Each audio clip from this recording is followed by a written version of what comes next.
Good morning, everyone. So today we're going to read two chapters, chapter 39 and 40, and we'll do the same thing as before. Read a chapter, ask a question, read a chapter. Okay, chapter 39, To Shay. On the way to school, I wonder about taking the long way, like through Mexico. When I arrive, the first thing I see is Albert, who has a black eye. Albert, Keisha says, when are you going to teach those boys a lesson? It's nothing, he says, all serious, and then gets happy. Look! He holds up a big sign for me. Allie is your Allie. Give her your vote. You made me a poster for the election, I ask, smiling. I know I'm going to lose, but this makes it okay. Thank you, Albert. He looks proud. But, why does it say my name twice? Your name is a homonym. I should know better than to ask Albert. You know a word with the same spelling but different sounds and meanings? A-L-L-Y spells your name. But it also spells Allie with a long I sound at the end. Oh, ally. I'm sorry. An ally is someone who is on your side, someone who sticks by you like allies in wars. Shay comes by with Jessica. She looks at the poster, then at the three of us. Good luck, six-legged freak. I guess Allie will get 3 votes anyway. After they leave, I look at the three of us and think about how there are 3 are primary colors, yellow, blue, and red. Those 3 colors create every other color ever. Keisha goes over to talk to Suki, while I take a deep breath and turn to Albert. I know I'm going to lose, and Shay will never let me forget it. I look down at the desk and see Albert's sign, but at least I'll have this poster. I smile at him. Can I bring it home? Yes, but you can't give it up, Albert says. Okay, well, maybe you're right, Albert, but you shouldn't give up either. I am not nominated for class president, I point at his black eye. But you got beat up again, didn't you? He shifts his weight and looks away. It's hardly the same, he says, and I feel sad that he doesn't see that it isn't too different. Then Keisha returns. Are you ready for today? No, I shake my head. Ready for public humiliation? How did I get into these things? She leans over and whispers, You'll do a good job. Albert and I are voting for you no matter what you say in your speech. I half smile. What if I say you have to lick the lunch tables clean? Well, I just won't do it. That'll be easy, Keisha says, pushing my shoulder. Albert adds, It depends on what we have for lunch that day. We all laugh. I'm happy that he doesn't seem mad about me questioning him. Mr. Daniels is wearing a George Washington tie. He gets up and calls Shay to present first.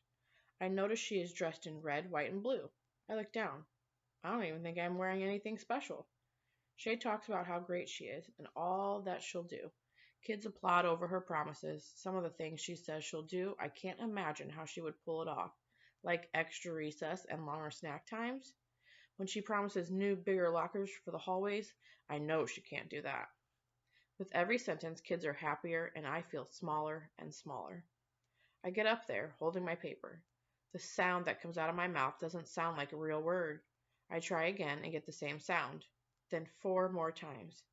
The quiet laughs rise all around me, but Mr. Daniels holds his palm towards the class without taking his eyes off me, and the noise stops. I feel hot. The Etch-a-Sketch brain hits me, and I go blank, staring at the page. That I wrote. That I can't read. Shay looks smug and makes it even harder. Mr. Daniels bends over, resting his hands on his knees. He whispers, Look, you can do this, and you can hit it out of the park, too. I shake my head a little. I believe in you, Allie. Now forget what you wrote, put the paper down, and take a deep breath. Close your eyes if it makes you nervous to see everyone, and just be honest. Be you. He slides the paper out of my hands, and I stand there silent for too long. I do close my eyes, wishing it would block the view of me as well. Mr. Daniels' voice is gentle, almost a whisper. I want to be president of the class because. I think it'll be fun, and I think I would like that, I say, eyes still closed. Good. Keep going, he says. I promise to be honest. I promise to work hard. I promise to listen to everyone who has ideas, not just my friends, because I would be in charge of the whole class. Well, not exactly charge, but I want everyone to have a chance to give their ideas. I'll go to meetings, and I would try to get extra things like recesses, but I can't promise that I can do something like that. I open my eyes and look at Mr. Daniels. Can I do that? Actually, no. You don't want me fired, do you? I shake my head, feeling dazed. Do you have anything else to say? I don't think so. Okay, then. He motions toward my seat, and I sit down, stunned that it's all over. Now for the vote, he says. He begins to pass out little pieces of paper. Wait, Shay says. All the other teachers just have everyone raise their hands. Well, I thought it should be more like a real election, a secret ballot. Everyone will write the name of their choice for class president on the paper and fold it up. I will walk around to collect him. Well, that's not fair. Well, he shrugs. If it's good enough for the U.S. government, it's good enough for us. I smooth out the tiny piece of paper and try hard to be neat. There's a lump in my throat as I write down my own name, and I don't even know why. Maybe because I'm not writing it down on a sign-in sheet for detention or signing an apology for something. I fold it in 1, 2, 3 times and put it in the basket when Mr. Daniels comes by.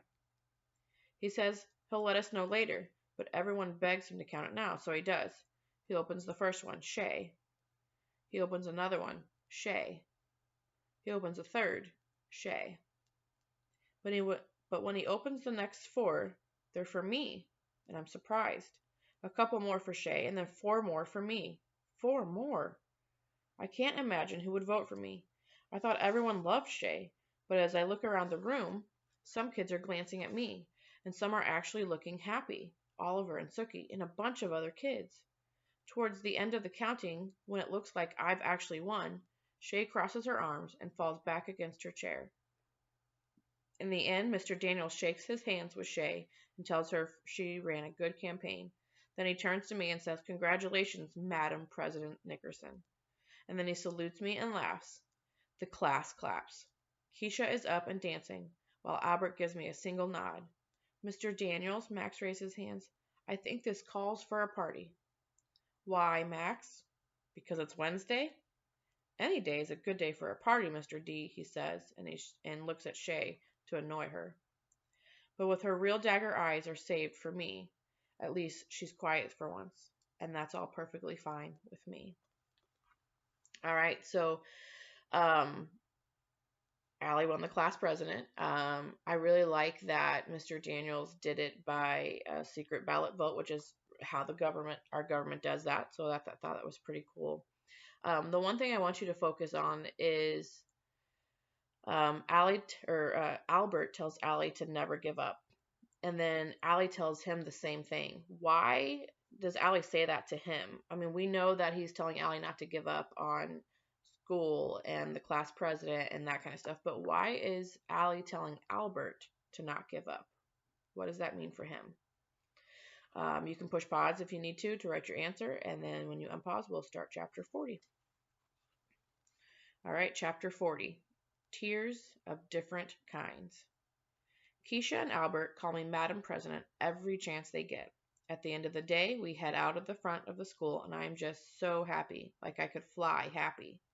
A loud, sharp voice interrupts my happiness. What do you mean you lost? You lost? Shay is standing with her mother. After all that time we spent writing that speech, she says, did you look at the audience? Did you speak up and smile? I did all of that. The other girl just got more votes. Shay sounds like someone completely different. The Shay I know, always so quick to pick a fight, now has a voice that sounds like a kindergartner. Sorry, Mama. She brushes a tear from her cheek. Man, Keisha says, that woman is fierce. Geez, I can't believe it, but I feel sorry for Shay, I say. No way, Keisha says. Don't be feeling sorry for her. It's not an excuse to go around doing terrible things to other people. Yeah, I guess you're right. Have you learned nothing? She asked. Of course I'm right. We laugh, and she gets on her bus. All of a sudden, I'm in a rush to get to A.C. Peterson's. Running through the glass doors of Peterson's, I forget that I was going to be cool about telling my mom that I'm class president. I forget about telling her like it's any other thing. Instead, I jump up and down and say it loud enough that some of the regulars congratulate me before she does. Her face says she's trying to figure out if she heard me right. Yes, I say, nodding furiously. Mom, they voted me class president. This kid The kids in my class, not the teacher. The kids did. She holds out her arms, and I run into them. I'm so proud of you, she says in a shaky voice. I know why she's crying, and I can't believe it either. Okay, so that was a really short chapter. That was only 2 pages. But I want you to focus on the moms in this chapter. So Shay's mom kind of starts yelling at her, and Allie's mom, is very happy. She's even so happy that she starts crying. So what does this tell us about Shay, and what does this tell us about Allie? So give me a sentence about both girls. Send it to me or Miss Whitener, and have a good day.